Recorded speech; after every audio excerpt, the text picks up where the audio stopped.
Taong 2018 nang malaman niyang mayroon siyang tuberculosis. Ang dapat sana ay 6 na buwang gamutan, inabot lamang ng 2 buwan. Nung time kasi na yon, breadwinner ako noon and syempre independent living ako that time. So, kailangan kong kumita ng pera for my everyday living. Kaya nung time na naging okay yung pakiramdam ko after siguro mga 2 months ng gamutan, tinigil ko na siya. Sa mga huling buwan ng 2018, nagkaroon naman ng kulani si JM sa leeg. At nang patingnan niya ito sa kanyang doktor, dito niya nalaman na drug-resistant na ang kanyang TB. May isang makaligtas doon at nag-develop ng resistant, pahirapan na yung gamutan. No?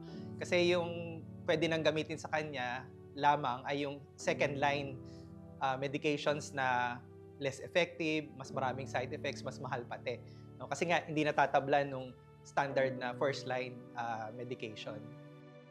Kaya mahalagang hindi mahihinto ang gamutan upang hindi umabot sa pagiging drug-resistant ang TB. Lalo kasing magtatagal ang gamutan. Pwedeng abutin ng 9 na buwan hanggang 2 taon. Pwede rin itong mauwi sa pagkamatay. Gaya ng dati, hindi rin natapos ni JM ang 9 na buwang gamutan. Ang nasa utak ko kasi that time, kailangan ko talagang kumita ng pera. And yung for DRTB cases kasi kailangan everyday kang nasa facility para doon mo inumin yung gamot. And that time, naabutan ko pa yung may injection na gamot and hindi talaga maganda yung side effect ng gamot kasi sobrang dami din nung iniinom na tablets. Kung hindi na kumpleto ang pagpapagamot, pwedeng maging multi-drug resistant na ang tuberculosis. Kapag umabot na sa MDR-TB, hindi na magiging mabisa ang mga first-line meds at kinakailangang itaas ang antas ng mga gamot para magkaroon ng bisa. Pag hindi gumaling yung tuberculosis, lalala yung sakit. No? So pwedeng patuloy na masira yung baga. And ang mahirap nito, pwede siyang kumalat sa ibang parte ng katawan, yung tinatawag na extra pulmonary TB.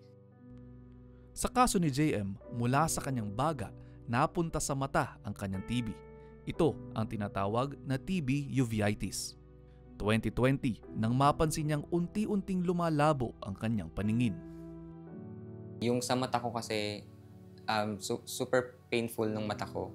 As in, kung i-rate ko siya ng 1 to 10, siguro nasa mga 8 or 9. Sabi nung ophthalmologist, kaya pa naman daw siyang gamutin. That time, since pandemic and may comorbidity ako, parang mas natakot ako doon sa pwedeng maging effect nung COVID sa katawan ko instead of doon sa mata ko. So, umuwi ako that time sa province. And that time, hindi available sa province yung ganong gamot. April 2021 nang tuluyang mawala ang paningin ng kaliwang mata ni JM, samantalang nakakaaninag pa ng liwanag ang kanyang kanang mata.